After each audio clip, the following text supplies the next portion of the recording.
வாங்க நம்ம ஒரு இட்லி மிளகாய் பொடி தான் செய்ய போகிறோம்.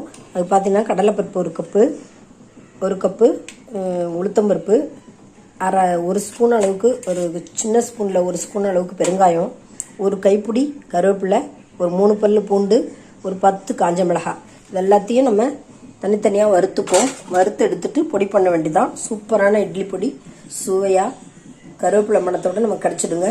ஒன்று ஒன்றா வறுத்துட்டு பார்க்கலாம். முதல்ல கடலைப்பருப்பு கொட்டிக்கலாம். அதுதான் கொஞ்சம் லேட்டாகும்.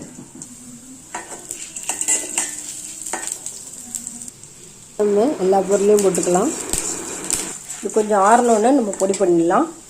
தேவையான கல்லுலேயே சேர்த்துக்கலாம். இந்த கருவேப்பிலையை உடைச்சி பார்த்தா நொறுங்கணுங்க. அந்த மாதிரி பதம் வந்தவுடனே எல்லாம் வறுபட்டுடுச்சுன்னு அர்த்தம். கருவேப்பிலை மணத்தோட சுவையான இட்லி பொடி சூப்பராக ரெடி ஆகிடுச்சுங்க. தோசைக்கு